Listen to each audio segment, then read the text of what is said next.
Believe me, nobody is watching. There are better things to watch rather than a torrent chapel there. But I become conscious that everybody is watching.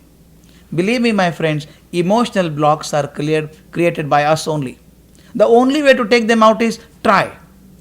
First time people laugh. You know the Winston Churchill story? When he was a young child, he had stammering. He was so scared of going and talking elsewhere. One day he told his mother, "Mom, I don't want to talk. Because I stammer on the stage, people laugh." She gave a slap on his cheek and go and stammer on the stage. No problem. He went on the stage and stammered and stammered and stammered and became the greatest orator the world has ever seen. The only way to remove emotional block is to face them squarely. Go there. Nothing would happen. Nobody is watching us. Perform well and confidence comes. The second block that most people face is called a perceptual block. What do you mean by perceptual block? The way of perception. The way I think. I think of a situation in a particular way and I expect everyone to look at the same way. Remember, each of us have our own perception. I'll give an idea. Imagine a clip, a paper clip. Hold in your hand and think how many ways I can use this jump clip or the paper clip. The paper clip is made to only put papers together, hold the papers together. Can you use it in different ways? I gave this example to my teachers. In 45 minutes, they found 20 uses of these paper clips. I gave it to the young children, they found 54 uses of it. You know, paper clip can be used for many things.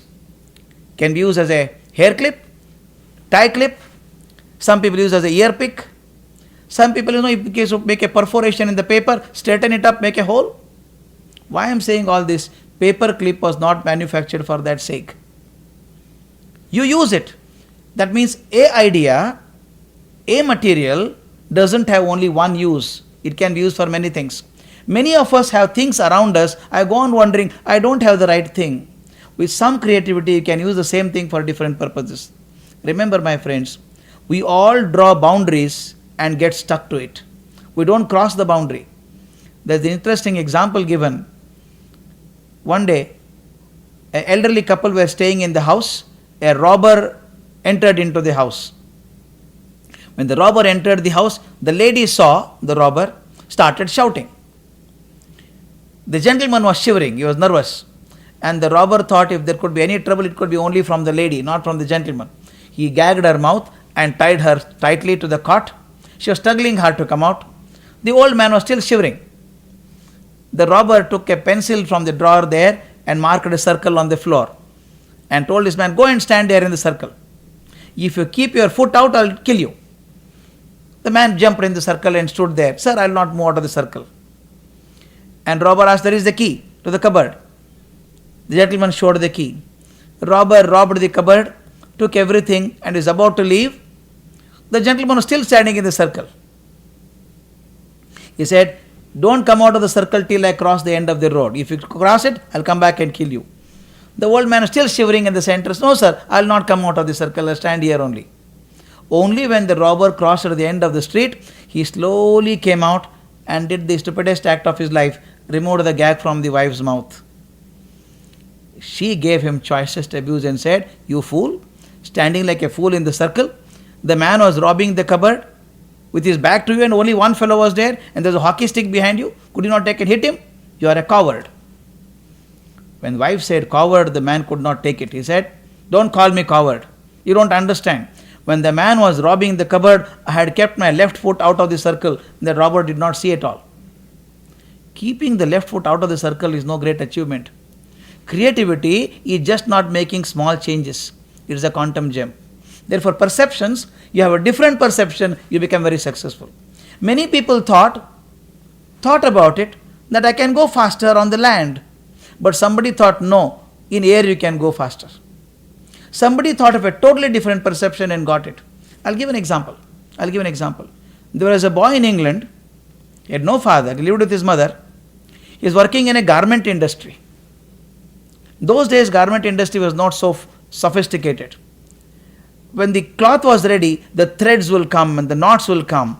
To finish the cloth, make it neat, they would make two people sit opposite each other across the table and the garment would be spread out. Each one was given a small kind of a roller It's like a small punching machine.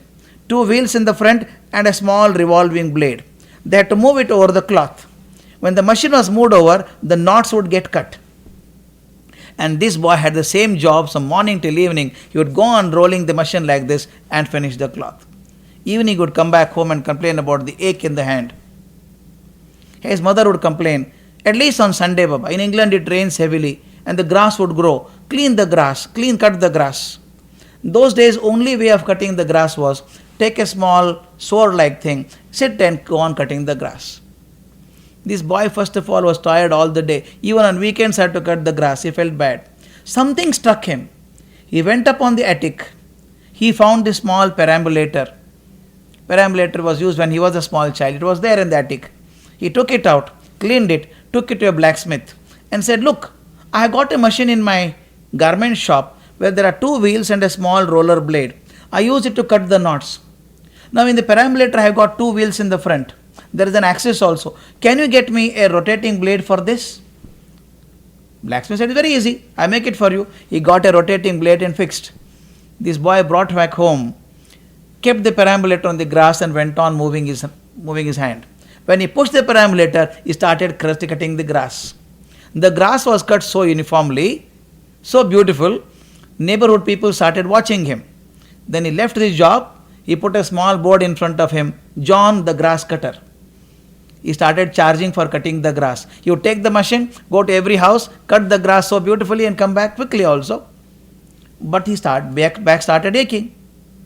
Again he went back to the blacksmith. What do I do? He said, very simple. I'll put a steel rod and give a handle to it. You don't have to bend at all.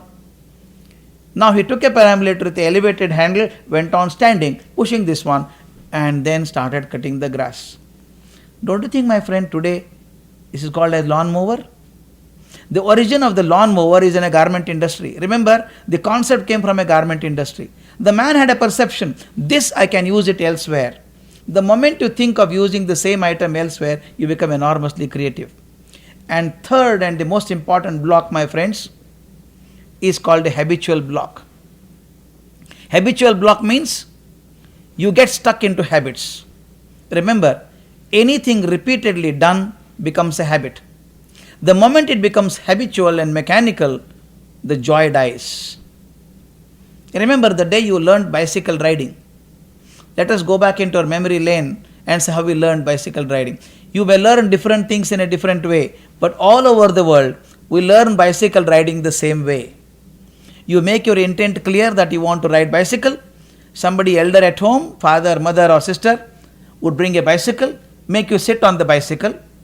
Visualize that, please. They'll hold the handle and the seat and you sit there. How were you sitting?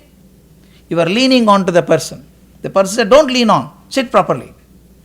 And remember how you are sitting on the stage. You will hold the handle very rigidly. Hand was so stiff and looking at the front wheel only.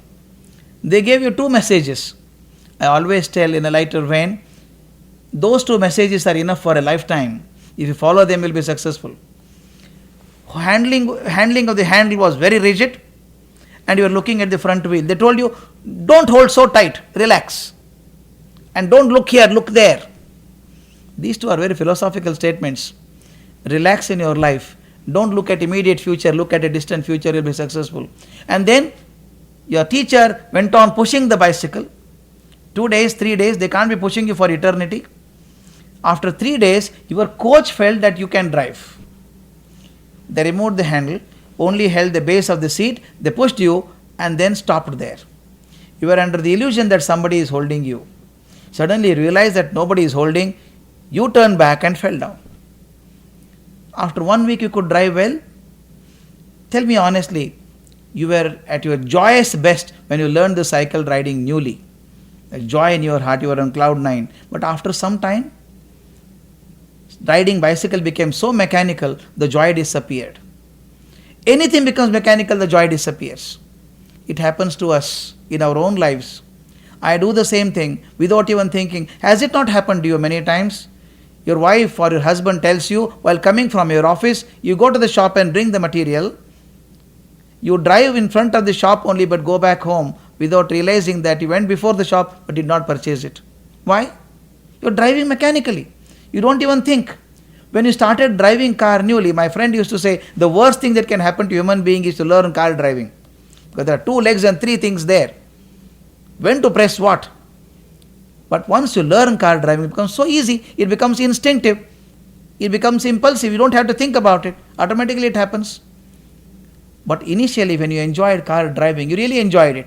When it becomes mechanical, the joy disappears. My friends, remember, habitual block will not foster creativity. There are many more blocks like this. Cultural block, intellectual blocks, ego blocks. There are many blocks. But these 3 blocks are very crucial for us. What is the way to overcome?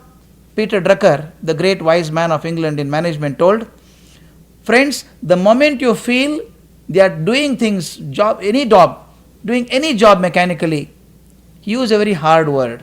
Kick yourself in the face and try to do things differently.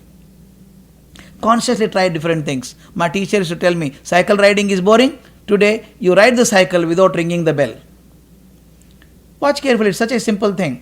Moment you decide not to ring the bell, you become aware, you apply brake, you drive properly. Simple clue to become clear of habitual block is to develop awareness. Moment you become aware of what you are doing, the habitual block goes away. Therefore, 3 things, my friends. One is, don't allow the emotions to dominate you.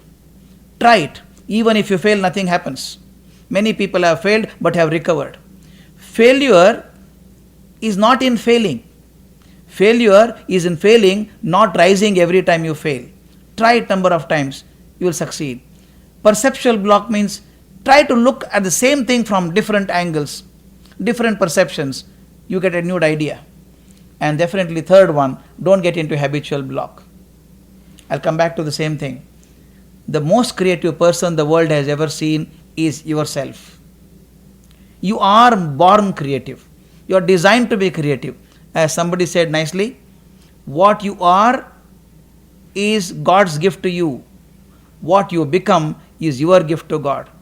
If you do not realize your potentiality, is a great tragedy. All of us are born creative, created by the most creative creator.